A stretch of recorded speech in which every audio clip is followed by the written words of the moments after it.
people introduce you to another person, you should really shake hands at the same time.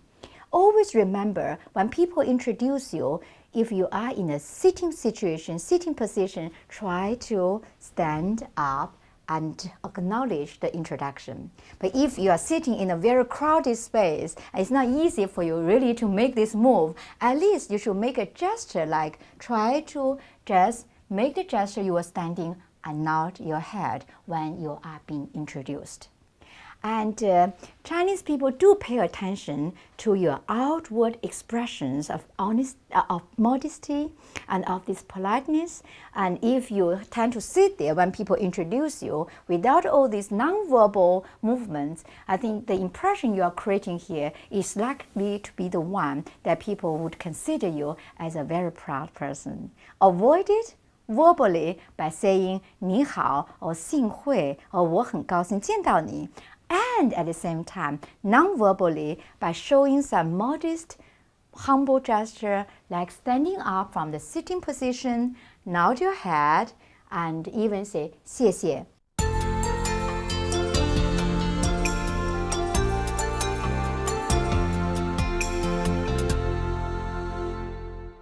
People tend to change the name card at the very beginning of their interaction. So they don't wait until afterwards. Before even you know their name, before even you finish your self-introduction, people are already busy trying to find a name card and give it to each other. So get prepared, get your name card ready when you are going to be introduced to your business relations at work.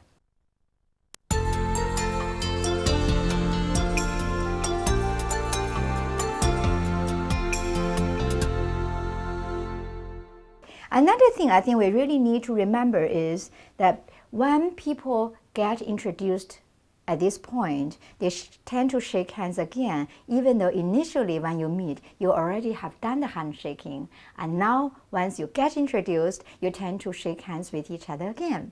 Another thing, well, the way we respond to an introduction, either of the other person or of yourself. So in Chinese, we normally say 幸会, 幸会. That means it's such an honor to meet you. It's a great honor to get to know you. 幸会, 幸会. Or if it is a person who is very important, you may also say 久仰大名. 久仰大名 means I've heard of your big famous name for a long time. So that 久仰大名. Okay, so these are the things people use when they do introduction. It's also a way to open a conversation. It's like a conversation openers. A number of differences between introducing other people in China and in the West. Probably one important aspect is what information you offer to the other person in terms of the person you are introducing. Okay, of course, so information. Information. Mr. or Mrs. Li or Mr. or Mrs. Shen is first of all very important, using Mr. or Mrs. Other important information would be their rank or their position in the company. If they have a high rank, for example, manager or director, it's very useful to offer this information in the introduction. Of course, the company that they're working for, and if they have some qualification, perhaps a PhD or some other high-ranking qualification, then it's always polite to offer this information as well in the introduction. Wow, you've already got 3 points. First of all, we have to call people not strictly as not only by their name, especially last name. You should put a title like Mr. Mr. or Ms. Mr. or Ms. in front of their name, last name. Certainly. Okay, and also the position, the ranks they have. Right. Titles are a lot more loosely applied to people than in the West. If for example, you have a manager title in the West, then you are managing people, you are managing a number of people, and you are important in the decision making in the company. But in China, very often people have a manager title and without being actually a manager as such. They may have an important role, but they are not managing people or managing tasks as they would do in the West. And I realize people have, I don't know from where, have started using teacher to a lot of the people who are not actually in the teaching position. For Yes. example, even the person working with the conference facilities Right. section, Right. and the younger people call those people who are 老师 older than 老师, teacher Zhang or teacher Liu. Yes, is a I polite have way. observed this as well in the publishing Uh-huh. field as well, Oh, you education do? publishing, yes. I see. The publishing house that we cooperate with, Macmillan, we cooperate with a local publisher, and the staff there are called Laoshe. Even they though they call may them- have not actually taught before, have no teaching experience, but because they work in the education field, they may have perhaps a high-ranking editor position or such like, they are also called Laoshe.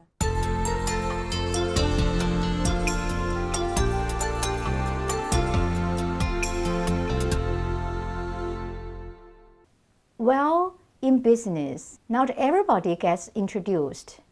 Only the people who are of importance or of significance or relevance to a particular situation get the introduction. And in other words, there are some people who are not the major players in any business situation. They may just get escaped. That means they may not be introduced to you at all. If that happens, don't hesitate, and yet don't go ahead and ask the name of the person yourself, because that may cause some embarrassment on the people who may not be meant to be introduced.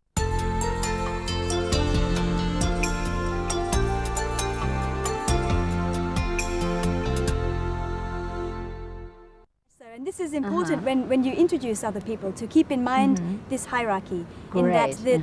the person who has the highest rank by position and by age as well are the first to be introduced. And then there is perhaps in descending order of rank it would occur. Perhaps the director may be first, and then the assistant director may be next, and moving down towards the lower ranking staff, you might say. Okay, so moving from the high to the low To in the terms low. of the position. Position. So hierarchy is one element we need to remember when we are introducing other people. Certainly. And also formality.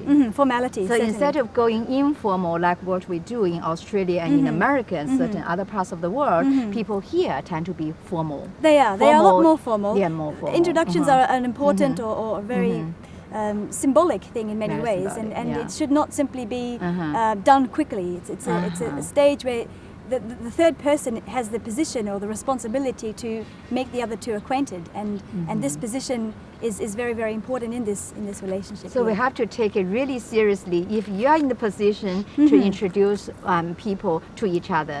So make it really serious and do it really carefully with all the cultural protocol Certainly. in your mind. Certainly, keep in mind the Okay. rank, keep in mind their position, and make sure this information is clearly told to the other people, because it may not come out later on as easily and clearly. Okay, being modest, being cautious, being sensitive, and that will definitely give you the good opportunity to make a very good introduction and a good beginning in a relationship.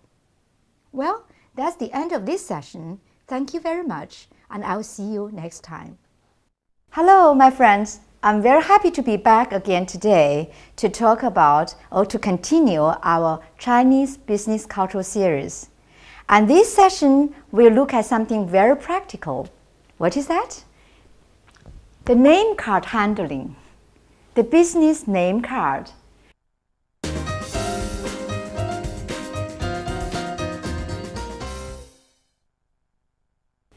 And we'll start with how we really need to prepare it for the use in China.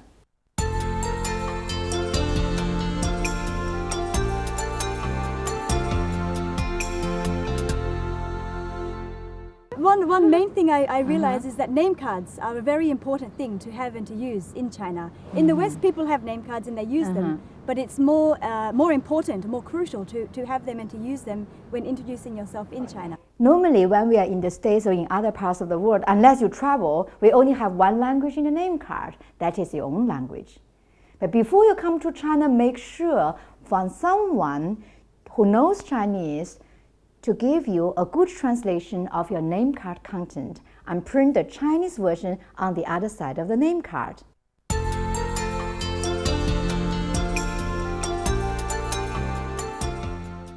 Translation of Western names into Chinese. it's an interesting issue. Your company, for example, for a start, if it's a well-known company, may already have an official Chinese translation. There is a wonderful dictionary, which is 2-volume dictionary, about 1,000 pages each volume, which is the official Chinese translations. Yeah. So normally what they do is try to make something that sounds more or less the same. Okay, yeah, kind of sound translation. Sound translation, applying Chinese characters to the name so that it sounds similar. Of course, to a Western ear, the Chinese sound doesn't sound like the Western name very much, but for the Chinese, it's close enough for it to work. Yeah. And so some company names may be translated that way, but of course, that may not be a very effective marketing name. I mean, So it could be it's the characters that they've used to make the sound right mean something not terribly good in Chinese.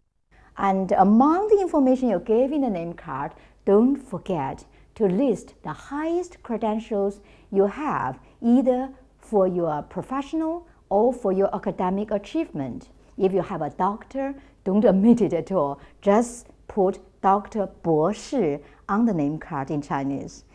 And don't forget to put your status, your company status there in the name card either, like chairman or president, put them into that, and so that people know where the status and know how to decide the way they treat you, how to decide the way they talk to you. And also, there is a slight difference between the timing for the name card giving. And in many parts of the world that I have experienced with is that we don't always give name card unless we decide to continue the relationship, right? We normally give the name card after we finish our conversation, after our talk. And then we decide whether there is any interest, whether there is any need for us to continue the relationship. Unless we decide to continue, we give the name card, otherwise we go without it. But in China, things are very different. Name cards are exchanged at the very beginning of our conversation, of our interaction.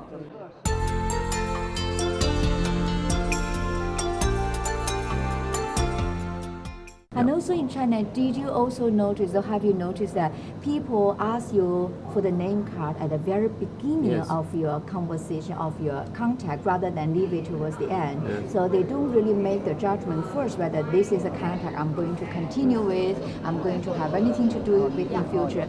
They just ask you the name card right away at the beginning. I think that's true, yes. In China, people always ask for a card, and often you find yourself giving cards to people you're pretty confident you're never going to see or deal with again. But still you need to give it just out of politeness. It's almost like a handshake. Yeah. So as soon as we introduce each other, introduce ourselves, the next thing you do, take out the name card. So don't forget to always carry some name cards with you. So don't embarrass yourself by having to say, sorry, I don't have my name card with me. All right? Name card is very important. Why don't we have a handshake first? Yes. Hi, good to see you. Nice to meet you. Nice to meet you. Now you have my name card. Ah, thank you very much. Okay. Alan Baddington Smith. Thank you. 不客气. How to handle the name card physically? Just remember two things. Just now we talked about two languages, both languages. And here, when you handle the name card, don't forget both hands. Every time I go to the States, and if I attend any conferences, people just give me the name card like this. And I take it this way. No offense. That's the way we do it here in many parts of the world. However, in China, if you ever give a name card like this, one hand, people would definitely feel very bad about it. Why? Because both hands is a note and still a current practice to give name cards in order to show that you respect them. So it's a sign of respect.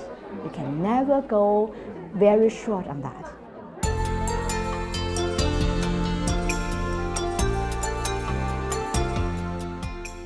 Well, I think the important thing for somebody to remember, for a foreigner to remember, that if you are giving or receiving something important, you do it with both hands. Both hands. Now, that's an important... So it's not just a business card, but if you're presenting somebody with a book, with the history of your company, for example, you would certainly give it with both hands. So both hands. Yes.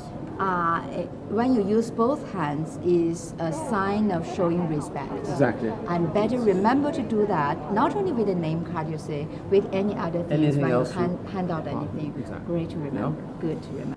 And also remember, even though it is convenient for you, do not take a pen and scribble on the name card you've just received. So to scribbling and to scribble on other people's name card is again a rude kind of conduct.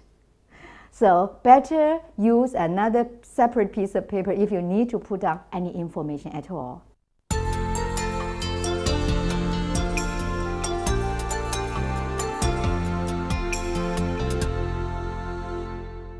And also with the name card, very often when I was in the States or in Europe, I see people, can I borrow yours? Yes. Very often when you give some other information, if I don't want to forget, I take out a pen and write right away in front of you on the name card I've just received. So do Chinese people prefer this to happen to their card? No, I think probably you should do that somehow slightly more discreetly.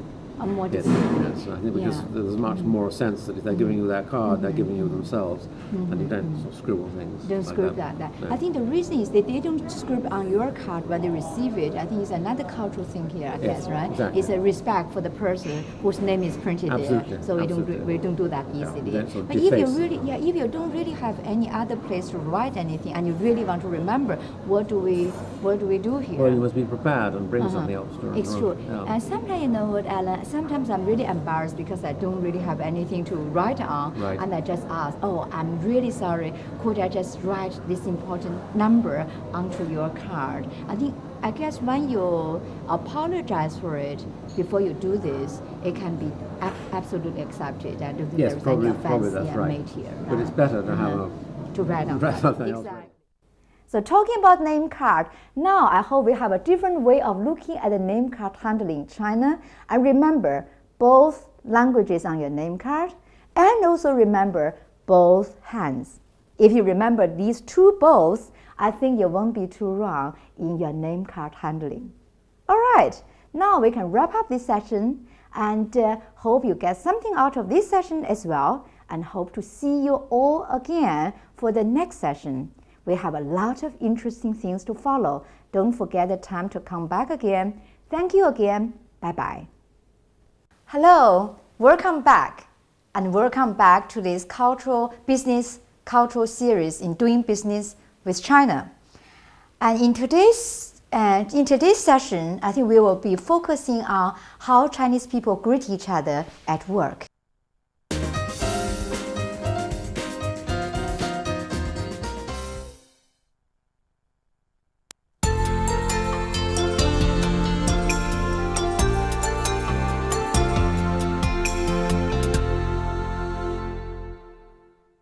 I think we can really look at the daily situation when people meet each other for the first time, either in the morning or during the day. What do they do? If you work in the foreign joint venture companies or in the foreign companies in China, people do say good morning, good afternoon. But among the local Chinese people, the traditional group, people tend to say 早, just one word, also means morning. Or people say 来了. It's a recognition of your coming, saying, you're here now, so 来了. And sometimes you use it together with a name, 来了小张 or 来了老王. But very often you just say, hey, 来了, or just a simple nod of your head. A lot of young people will say hi Yeah. or hello. They don't speak in Chinese at all. Yeah. Whether they're speaking to a foreigner or whether they're speaking to each other. Yeah, it applies to saying 再见, right? Bye bye. And very few people saying in Chinese saying 再见. A lot of them saying just bye bye. You do on the telephone. On They the often telephone. greet at the beginning and the end of the conversation in English. It's common.